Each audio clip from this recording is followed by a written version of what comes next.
안녕하세요. 원희의 서재입니다. 오늘 이 시간에는 여러분들께 토니 로빈스가 지은 머니를 읽어드리겠습니다. 출판사는 RH 코리아, 옮기니 조성숙, 감수자 정철진입니다. 저자 소개를 간단히 하자면 토니 로빈스는 인간의 탁월함과 무한 잠재력을 쫓아 내면의 심층적 변화를 이끌어내는 데 정통한 동기부여 분야의 세계적인 전문가이자 변화 심리학의 최고 권위자입니다.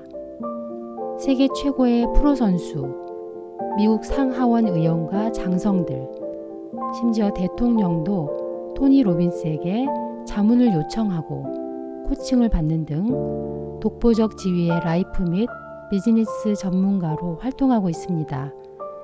자, 그럼 목차를 먼저 읽어드리겠습니다. 제1부 머니게임에 참가한 것을 환영합니다. 제2부 규칙을 파악한 후 게임에 뛰어들어라. 제3부 게임의 승리 가능성을 높여라. 제4부 평생을 좌우할 가장 중요한 투자 결정을 내려라. 제5부 번영만 존재하는 평생 소득 계획을 설계하라. 제6부 0.001%처럼 투자하라. 제7부 실행하고 즐기고 나누라. 이렇게 7부로 구성되어 있습니다. 여기서 제1부 머니게임에 참여한 것을 환영합니다 중에서 챕터 4 돈의 주인이 되어라. 부수고 나갈 때가 되었다와 제3부 게임의 승리 가능성을 높여라 중에서 챕터 3 저축을 늘리고 그 차액만큼 더 투자하라를 읽어드리겠습니다. 돈의 주인이 되어라. 부수고 나갈 때가 되었다.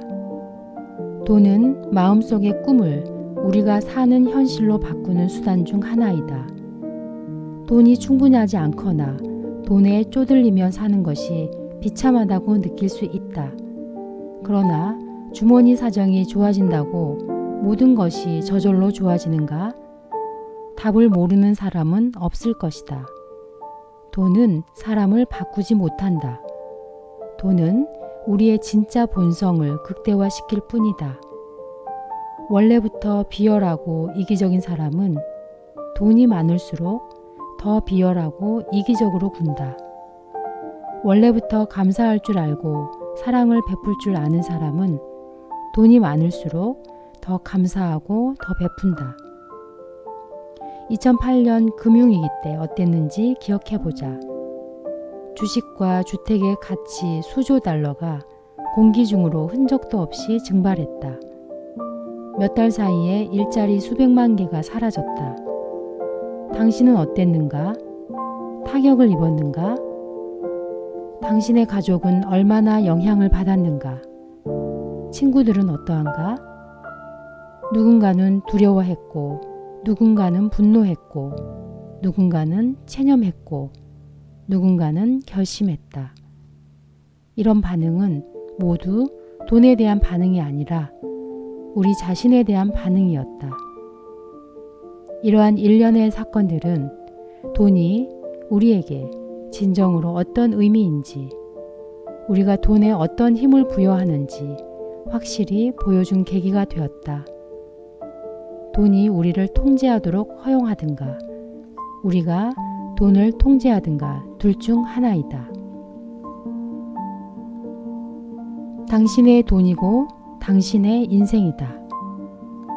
2008년 금융위기를 얘기할 때 아돌프 메르켈레를 빼놓을 수 없다.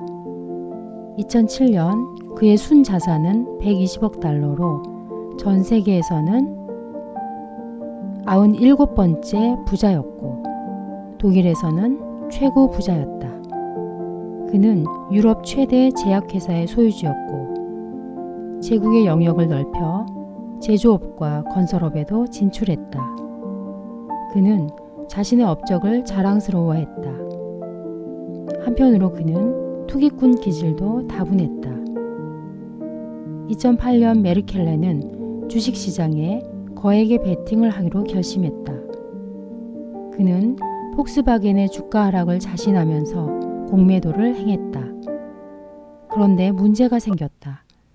포르쉐가 폭스바겐 인수에 나서면서 이 회사 주가는 떨어지기는커녕 오히려 치솟았다. 거의 하루 만에 메르켈레는 이 한 번의 도박으로 10억 달러 중 거의 4분의 3을 잃었다. 엎친 데 덮친 격으로 메르켈레는 거액의 대출금을 갚기 위해 현금을 마련해야 했다. 그러나 알다시피 2008년에 은행은 누구에게도, 당신과 나는 물론이고 억만장자에게도, 심지어 다른 은행에도 돈을 빌려주지 않았다. 메르켈레는 어떻게 했을까? 새로 대출해줄 은행을 찾았을까? 비용을 줄였을까? 손실을 감수하고 헐값에 사업체 몇 개를 팔았을까? 아니다. 사라진 재산이 무려 30억 달러나 되고 독일 최고 부자 자리도 내려놔야 한다는 사실을 깨닫는 순간 그는 가족을 실망시키는 행동을 했다. 유서를 남기고 달리는 열차 앞으로 뛰어든 것이다. 맞다. 그는 자살을 했다. 비극적인 아이러니는 따로 있었다. 메르켈레가 죽고 불과 며칠 후에 유가족은 그가 그토록 마련하려고 애썼던 대출 신청이 통과되었고 회사가 회생했다는 소식을 듣게 되었다. 아돌프 메르켈레가 자살한 이유는 돈 때문인가? 아니면 돈이 그에게 의미하는 것 때문인가? 메르켈레에게 돈은 정체성이었고 의미의 원천이었다. 독일 최고 부자 자리에서 밀려나는 것은 그에게는 견딜 수 없을 정도로 큰 상실이었고 그는 자신을 패배자라고 생각했다. 아직도 재산이 90억 달러나 된다는 사실은 중요하지 않았다. 헛된 죽음이네. 그런 생각이 들 수 있다. 그러나 그런 식으로 이 남자를 판단하는 것은 경솔한 짓일지도 모른다. 우리 역시 자신의 정체성을 돈에 결부시킬 때가 얼마나 많았는가. 어쩌면 인정하고 싶은 수준보다 더 자주 그랬을지도 모른다. 빈털터리가 되고 싶어하는 억만장자. 반대로 뉴저지주 엘리자베스 출신의 아일랜드계 미국인이며 자수성가한 억만장자 척 피니와 같은 사람도 있다. 공항을 통과하다가 반짝이는 병에 담긴 술과 화장품, 그 밖에 값비싼 면세 물품이 즐비하게 진열된 공간에 매료되어 자신도 모르게 발을 들이민 적이 있는가? 물론 그 공간은 면세점이다. 면세점은 척피니의 아이디어였다. 그는 1960년 무일품으로 시작해 마침내 75억 달러 가치를 지닌 판매 제국을 만들어냈다. 피니도 한때는 메르켈레처럼 포브스가 선정한 세계 최고 부자 목록에 오르기도 했다. 그러나 피니는 자신을 드러내는 것을 원체 좋아하지 않기 때문에 그의 이름조차 들어보지 못한 사람들이 태반이다. 피니는 거의 평생 자기 자동차나 집을 갖지 않았다. 이등석을 탔으며 플라스틱 시계를 차고 다녔다. 메르켈레처럼 피니의 통장 잔액도 줄어들었고 지금 80대가 된 그에게 그의 명의로 남은 재산은 100만 달러 남짓에 불과하다. 하지만 피니와 메르켈레의 커다란 차이점은 피니는 마지막 한 푼까지 돈을 틀어주려고 노력한 것이 아니라 가진 돈을 다 내주었다는 사실이다. 이 남자는 지난 30년 동안 돈이라는 수단을 이용해 모든 곳의 삶을 바꾼다는 것을 일생의 사명으로 삼았다. 북아일랜드의 평화 창출 지원, 남아프리카 공화국에서의 에이즈와의 전쟁, 시카고의 아동 교육에 이르기까지 그의 자선 활동은 세상 구석구석 안 미친 곳이 없다. 가장 놀라운 점은 피니가 이 모든 자선 사업을 익명으로 했다는 사실이다. 그는 남들의 칭찬을 원하지 않았다. 이 모든 놀라운 자선 사업 뒤에 가려진 남자가 피니였다는 사실도 최근에서야 알려졌다. 그리고 그의 자선은 여전히 진행 중이다. 척 피니는 자신이 발행한 개인 수표가 부도나는 것이 목표라고 말한다. 아돌프 메르켈레와 척피니. 두 사람에게 있어 돈의 의미는 확연히 다른 것이다. 당신에게 돈의 진짜 의미는 무엇인가? 당신이 돈을 이용하는가? 아니면 돈이 당신을 이용하는가? 앞에서도 말했듯 적당한 수준에서 당신이 돈을 다스리지 못한다면 돈이 당신의 주인이 될 것이다. 최종 목표는 되돌려주기. 내 어린 시절에 돈은 언제나 그림의 떡이었다. 돈이 넉넉한 적이 한 번도 없었기 때문에 돈은 언제나 스트레스의 근원이었다. 나와 남동생, 여동생에게 음식을 나눠줄 수 없는지 부탁하기 위해 이웃집 문을 두드려야 했던 기억이 아직도 생생하다. 그러다가 내가 11살일 때 추수감사절에 내 인생을 영원히 바꾼 일이 일어났다. 그날도 평소처럼 집에는 먹을 게 하나도 없었고 부모님은 싸우고 있었다. 그때 누군가 우리 집 현관문을 두드리는 소리가 들렸다. 삐걱대는 문을 열었더니 한 남자가 거나한 추수감사절 정찬을 차리기에 충분할 정도로 음식이 가득 든 식료품 봉투를 들고 계단에 서 있었다. 나는 내 눈을 믿을 수가 없었다. 내 아버지는 사람들은 자기밖에는 모른다는 말을 입버릇처럼 달고 살았다. 그런데 갑자기 내가 알지도 못하는 사람이 아무 대가도 바라지 않고서 우리를 도와주러 찾아왔다. 저 낯선 사람들이 온정을 베풀겠다는 건가? 라는 생각이 들었다. 그래서 나도 생판 모르는 사람이 나와 내 가족을 돕듯이 나를 모르는 사람들을 돕기로 결심했다. 무엇을 해야 할까? 그날 나는 언젠가는 어떻게 해서든 도움을 되돌려주고 내가 먼저 선행을 베풀 방법을 찾아내기로 나 자신과 약속했다. 17살이 된 나는 야간 경비 일을 해서 돈을 모은 후 추수감사절에 두 가족에게 먹을 것을 전해주었다. 내 인생의 가장 벅찬 경험 중 하나였다. 절망에서 기쁨으로 바뀌는 얼굴을 보고 있으니 내 영혼이 두둥실 뜨는 느낌이었다. 그들만큼이나 나한테도 근사한 선물이었다. 나는 내 행동을 아무에게도 말하지 않았고 다음 해에는 내 가족에게 식품을 사다 주었다. 그런 다음에는 8가족에게 주었다. 남에게 자랑할 만큼은 아니었지만 8가족에게 식품을 사준 후에 도움을 좀 받은들 어떻겠어? 라는 생각이 들었다. 그래서 친구들에게 도움을 청했고 그들도 나와 같이 움직였다. 규모는 점점 불어났다.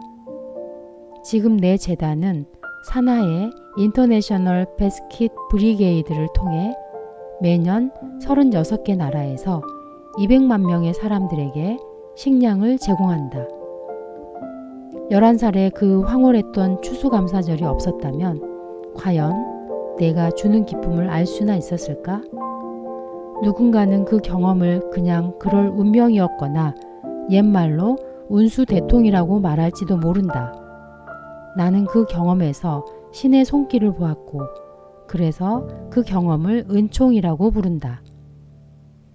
이 일을 통해 나는 베품의 기쁨을 배웠고 그 기쁨은 돈과 아무 상관도 없다는 사실을 깨달았다.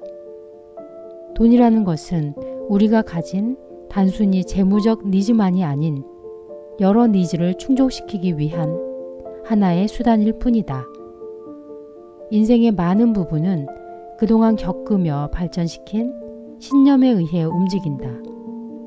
삶에서 중요한 것은 무엇인지, 어떤 삶을 살아야 하는지, 무슨 행동을 하거나 주어야 하는지를 결정짓는 것은 궁극적으로 무엇이 우리를 행복하게 하고 충족감을 주는지에 대해 어떤 생각과 스토리를 갖고 있느냐에 달려있다.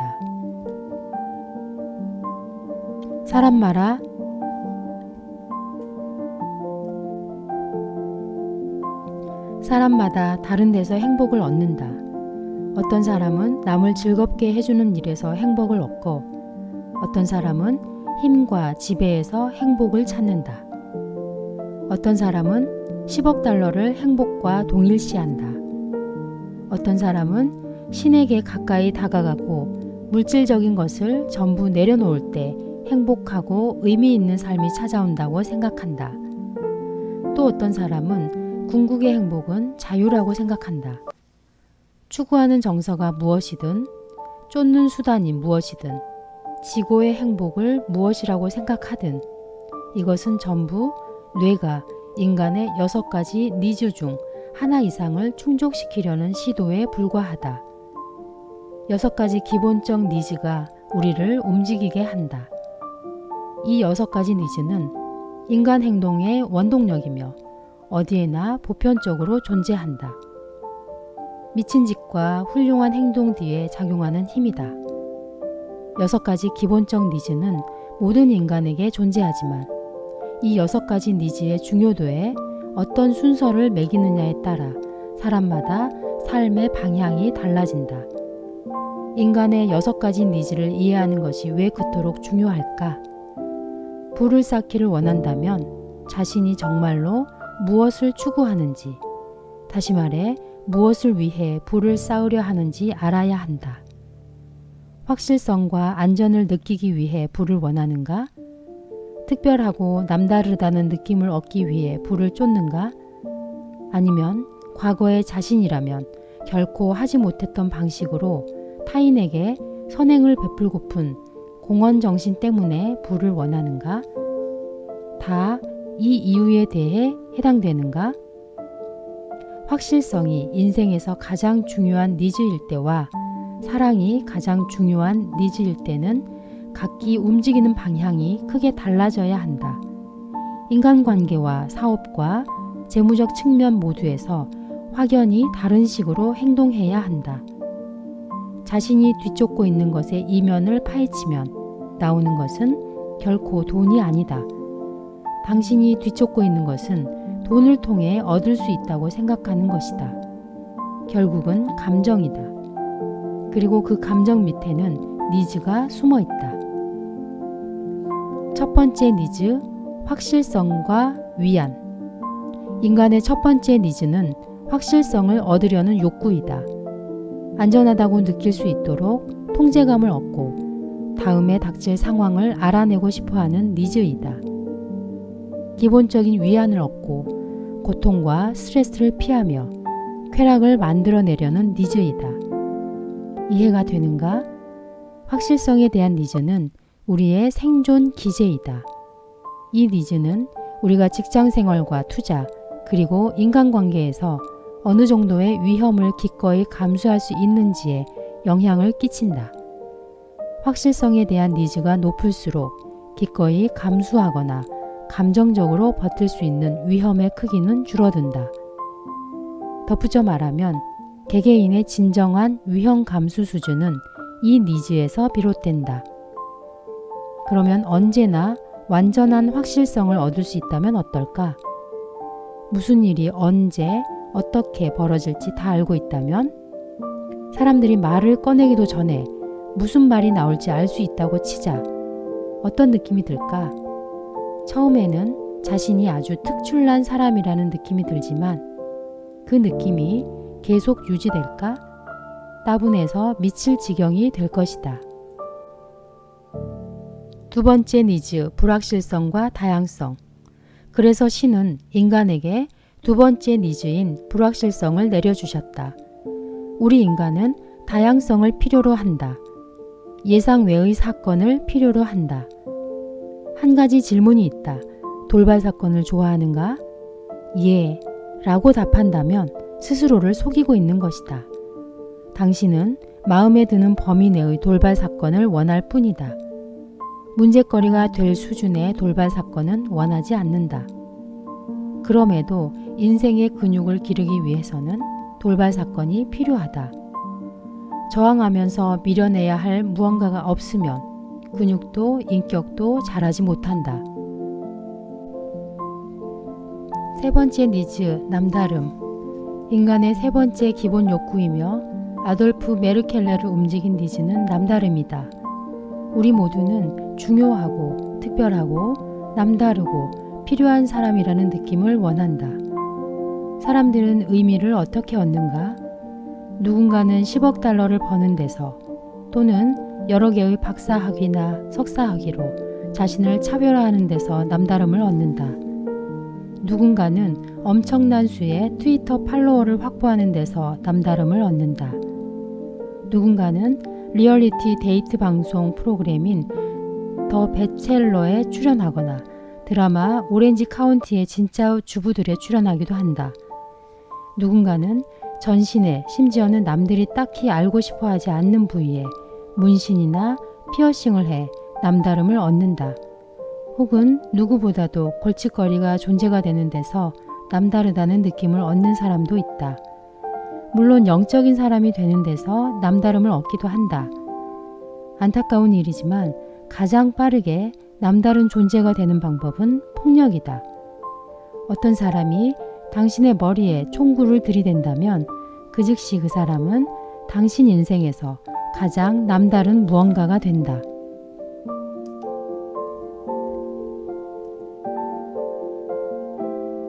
돈을 많이 쓰는 데서 남다름을 얻을 수도 있고 돈을 거의 쓰지 않는 데서 남다름을 얻기도 한다.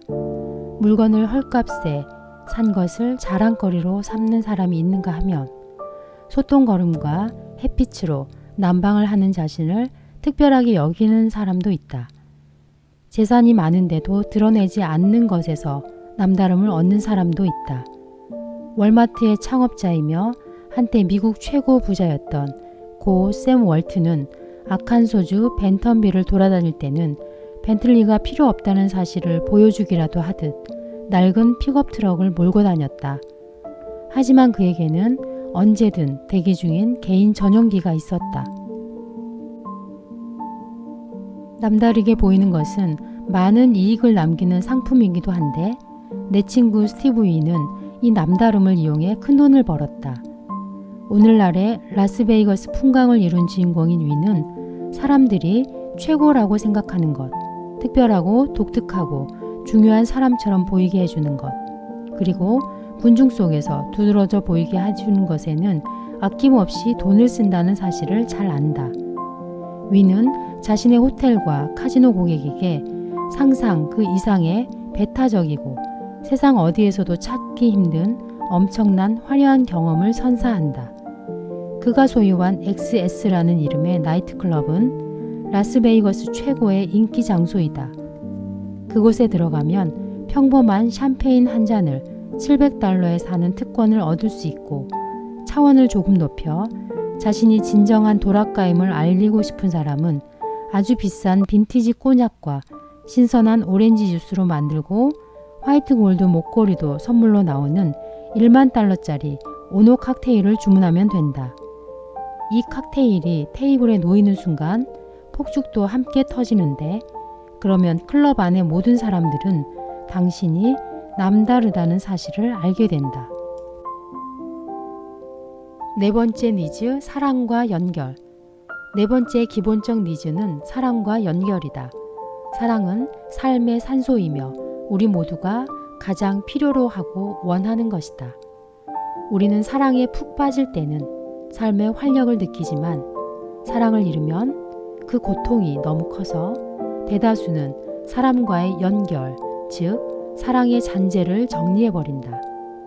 연결이나 사랑의 감정은 친밀감이나 우정, 기도, 자연 속에서 걷기 등을 통해 얻을 수 있다.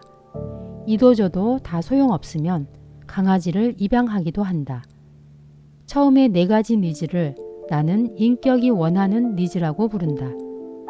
우리 모두는 열심히 일하거나 분란을 일으키기를 일삼거나 아니면 자신의 니즈를 합리화하는 스토리를 만들어내는 등 어떻게 해서든 네 가지 니즈를 충족할 방법을 찾아낸다. 나머지 두 개의 니즈는 영원히 원하는 니즈이다. 앞에 네 개보다는 드문데다 모두가 다 채울 수 있는 니즈도 아니다. 이 두 개의 니즈가 채워질 때 우리는 진정한 충족감을 느낀다. 다섯 번째 니즈, 성장. 다섯 번째는 성장의 니즈이다. 성장하지 못하면 어떻게 되는가? 죽는다. 관계가 성장하지 못하고 사업이 성장하지 못하고 당신이 성장하지 못하면 아무리 통장 잔고가 넉넉해도 아무리 친구가 많아도 아무리 많은 사람한테 사랑을 받아도 진정한 충족감을 경험하기는 힘들다. 그리고 우리가 성장하는 이유는 남에게 베풀 수 있는 귀중한 무언가를 갖기 위해서이다. 여섯 번째 니즈, 공헌. 그런 고로 여섯 번째 니즈는 공헌이다. 낯간지러운 소리로 들릴 수 있지만 삶의 비밀은 베품이다. 삶을 이루는 것은 나가 아니라 우리이다. 이렇게 생각하면 이해가 쉽다. 아주 기쁘고 설레는 소식을 들었을 때 당신은 어떻게 행동하는가? 사랑하는 사람에게 전화를 걸어 그 기쁨을 함께 나눌 것이다. 나눔은 기쁨을 배가시킨다. 삶의 진짜 중요한 관건은 의미를 창조하는 것이다. 그리고 의미는 무엇을 가지고 있는가가 아니라 무엇을 주는가에서 연유한다. 결국 지금 무엇을 가지고 있건 그것이 장기적인 행복을 보장하지는 못한다. 그보다는 자신이 어떤 사람이 되고 무엇에 공헌할 것인지가 행복을 오래 이끌어준다. 이 책의 주제는 돈이므로 얼마만큼의 돈이 있어야 여섯 가지 니즈를 다 채울 수 있을지 생각해보자. 돈은 우리에게 확실성을 주는가? 물론이다. 다양성은? 맞다. 게다가 돈은 우리에게 중요하고 남다른 사람이라는 느낌도 심어준다. 하지만 사랑과 연결은 어떠한가? 비틀즈의 노래에 나오는 가사처럼 돈으로는 사랑을 사지 못한다. 그러나 돈이 있으면 강아지는 살 수 있다. 또한 안타까운 현실이지만 돈이 있으면 사람들과의 가짜 연결감도 느낄 수 있다. 완전히 만족스러운 인간관계는 아니지만 그래도 돈은 사람을 끌어모으기 때문이다. 성장은 어떠한가? 돈은 사업을 불리고 배움을 키우는 연료가 되어준다. 그리고 돈이 많으면 재정적으로 더 넉넉하게 기부할 수 있다. 그러나 내 진짜 생각은 조금 다르다. 남다름을 으뜸 가치로 친다면 공헌을 통해 얻는 남다름이 아닌 이상 돈은 언제나 공허함을 남긴다. 그리고 그 남다름을 얻는 수단이 돈이라면 치러야 할 대가가 아주 크다. 아무리 많은 돈을 벌고 또 벌어도 커다란 충족감을 얻기는 힘들다.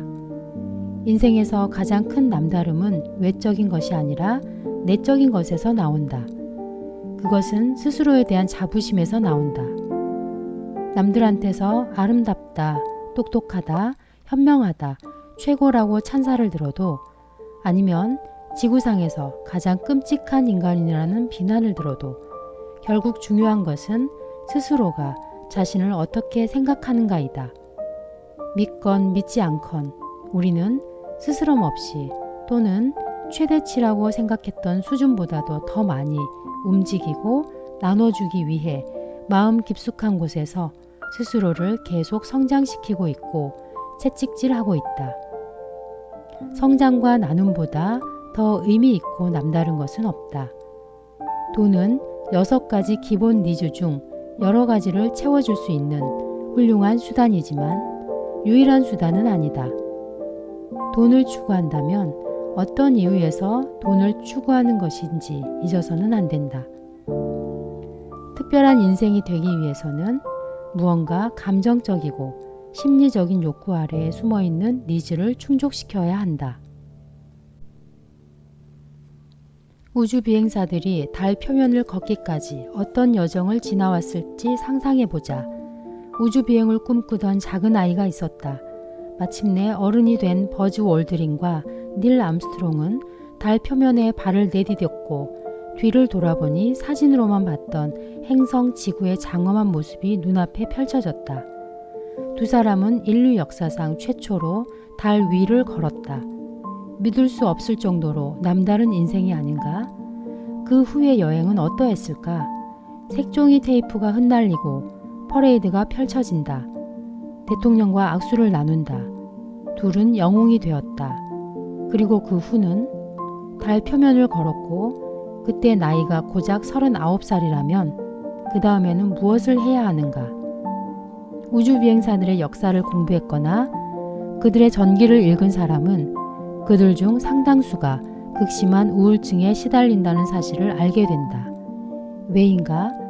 우주비행사에게는 우주여행이나 달까지의 여행만이 모험을 발견하는 유일한 방법이었기 때문이다. 그들은 단순한 미소에서 모험을 발견하는 방법을 잊어버렸다. 설교를 더 늘어놓을 생각은 없지만 짧게나마 말하고 싶은 부분이 있다. 돈의 주인이 될 시간이 왔다고 해서 스스로의 주인이 되는 것을 미뤄서는 안 된다. 연결감과 충분히 높은 확실성 및 다양성을 느끼고 남다른 인생을 살고 있다고 느끼며 남에게 베풀 수 있는 위치에 올라섰다는 느낌을 얻는 가장 빠른 방법은 더 감사하고 덜 기대하는 방법을 매일 한 가지씩 찾아내는 것이다. 세상 최고의 부자는 감사할 줄 아는 사람이다. 나는 33살 때 처음으로 존 템플턴 경을 인터뷰했다. 그는 무일푼에서 시작했다. 하지만 그는 수십억 달러를 가진 억만장자가 되었고 2차 세계대전 종전 후 일본의 부상, 1980년대와 1990년대에 남아메리카 몇몇 나라들을 강타한 하이퍼 인플레이션 등 역사상 최악의 시기가 닥쳐 모두가 공포에 젖어 있을 때 그 많은 돈을 벌었다. 남들이 두려움에 떨 때 그는 밖으로 나가 투자를 했다. 나는 그에게 물었다. 부에 이르는 비밀은 무엇입니까? 그가 답했다. 토니, 이미 알잖아요. 당신은 이미 잘 알고 있어요. 모두에게 그것을 가르치고 있잖아요. 비밀은 감사의 마음이에요. 감사하는 마음일 때는 두려움이 끼어들지 못한다. 감사하는 마음에는 분노도 끼어들지 못한다. 템플턴 경은 내가 알고 지낸 사람들 중에서 가장 행복하고 충만한 인생을 사는 사람 가운데 하나였다. 그는 2008년에 타계했지만 이런 그의 노년의 삶은 지금도 많은 사람에게 귀감이 되고 있다. 부자가 되고 싶으면 부유한 마음에서 시작해야 한다. 오늘은 무엇에 감사할 수 있는가? 어떤 사람에게 감사할 수 있는가? 과거에 당신에게 문제와 고통을 불러일으켰던 사람에게도 감사할 수 있는가? 모든 인생사에는 다 이유와 목적이 있다는 새로운 신념을 받아들였고 그것이 도움이 된다면 인생사가 괜히 벌어지는 것이 아니라 어떤 식으로든 도움이 된다는 사실을 마음 깊숙한 곳에서부터 믿는다면 당신이 내딛는 발걸음 하나하나는 더 나은 사람이 되고 더 즐길 줄 알고 더 많이 베풀 수 있도록 당신을 강하게 단련시켜준다. 그런 신념을 지닌 채 출발한다면 돈은 쾌락이나 고통의 근원이 되지 못한다. 돈을 번다는 것은 정복해야 할 즐거운 여행이 될 뿐이고 부는 인생에서 가장 중요한 것을 성취하기 위한 중요한 수단이 되어준다. 그러나 인생에서 돈은 아주 중요한 부분이니만큼 이제는 돈을 버는 여정으로 돌아가야 한다.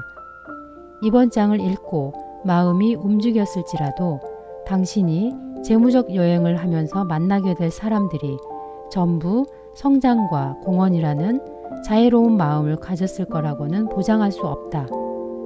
당신이 내딛게 될 세상은 당신의 경험 부족과 지식 부족을 악용할 기회만 호시탐탐 노리는 사람과 조직으로 가득 차 있다. 그러니 준비를 단단히 해야 한다. 무엇을 조심해야 하는지부터 배워야 한다. 대다수 투자자가 시간이 지나도 돈을 벌지 못하는 데는 그만한 이유가 있다. 생각보다도 더 빨리 진정한 재무적 자유에 이를 수 있도록 투자 자본의 성장을 극대화하며 스스로를 보호해줄 지식으로 중무장해야 한다. 그러면 당연한 권리인 마음의 평화가 어느샌가 들어설 것이다.